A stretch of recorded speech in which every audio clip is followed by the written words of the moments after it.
Last week, the merger between ABS-CBN and TV5 was announced. I think it was met by public skepticism based on the initial requests of TV stations and radio stations requiring comment from this representation. Mr. Speaker, to be honest, I think the merger left a bad taste in the mouth. It leaves much to be desired. It is public knowledge, Mr. Speaker, that 2 years ago, on the application for renewal of ABS-CBN's franchise, this Congress, or the 17th Congress to be more particular, denied the application for renewal because the 17th Congress was able to establish several violations that justified the denial of that franchise. What are these, Mr. Speaker? I can recall a long list of violations. ABS-CBN did not have a permit on the digital broadcast for all their channels. It has no permit for the encryption of its signal and its contents. ABS-CBN violated cease and desist order issued by the National Telecommunications Commission. ABS-CBN also operated and sold illegally millions of TV Plus black boxes without the approval of the National Telecommunications Commission. ABS-CBN also made telecast on pay-per-view even without the authority of the conditional access system by the NTC. Mr. Speaker, there were flagrant violations, not only the rules and laws, but also the Constitution. I think even the Constitution was desecrated by ABS-CBN by violating the exclusive Filipino ownership and management of mass media by the issuance of what we call the Philippine Depositary Receipts. And as I speak today, Mr. Speaker, several employees of ABS-CBN who were terminated illegally by that network won their cases in the Supreme Court. 2 cases of regularization and 6 cases of illegal dismissal. These cases were won in the Supreme Court, Mr. Speaker. And 2 of these already had entry of judgment issued by the Supreme Court. But the NLRC, Mr. Speaker, for unknown reasons, did not even lift a finger to help the workers. Some of them are older already, and some are dying already, Mr. Speaker.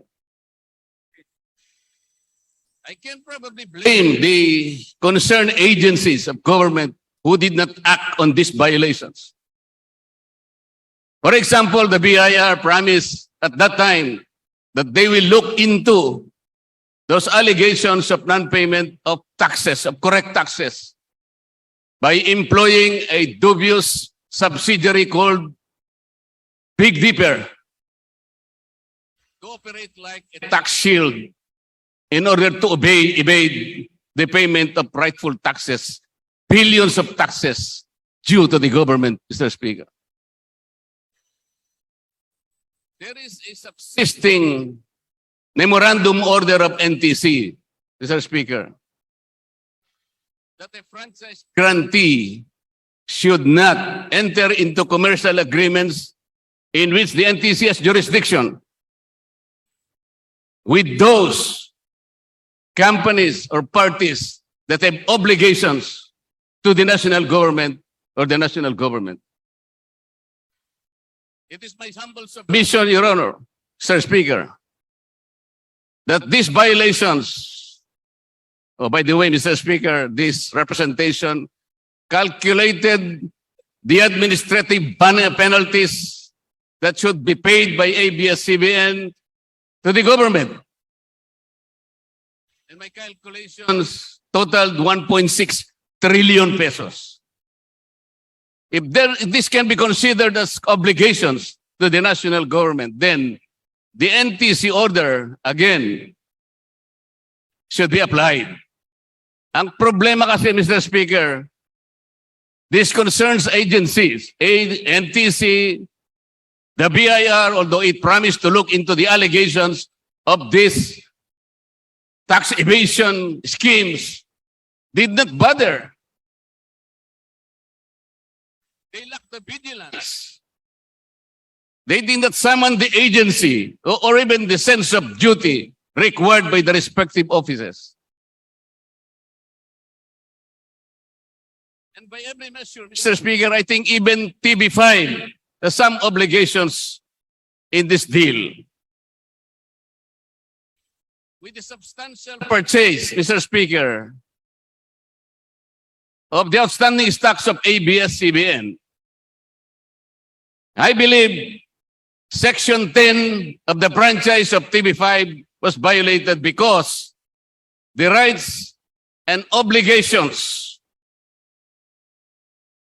have virtually been transferred to Abs-Cbn. Kung pwede ba, Mr. Speaker, na ang isang network na hindi na natin binigyan ng lisensya because of these established violations, wala na siyang Prangkisa.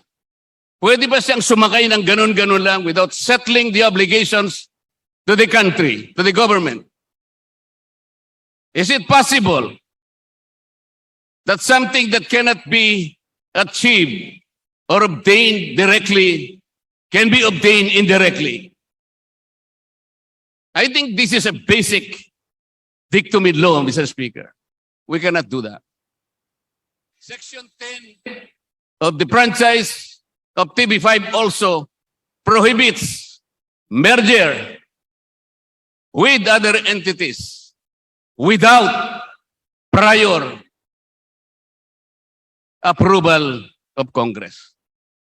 Wala pa po tayong approval. So I said, this particular deal must be looked into, Mr. Speaker. And I think, because of this deal, we have yet to have let the proverbial cat out of the bag, Mr. Speaker. Why? Media Quest, the parent company of TV5, is owned by PLDT Beneficial Trust Fund. And the grapevine, Mr. Speaker, is so loud that PLDT Beneficial Trust Fund is owned by an Indonesian national. So if we will reminisce, Mr. Speaker, that the PDRs were utilized indirectly as conduits for foreigners to own mass media in this country by desecrating and circumventing the very constitution that we have. Baka naman ang mangyari, ganito rin, Mr. Speaker. Magigising na lang tayo and we will have to see deja vu once again. Mr. Speaker, somebody said that the only thing necessary for evil to triumph is for good men to do nothing. I humbly seek the good men of this chamber, Mr. Speaker, to unite and rally behind a good cause and do something. Maraming salamat po, Mr. Speaker.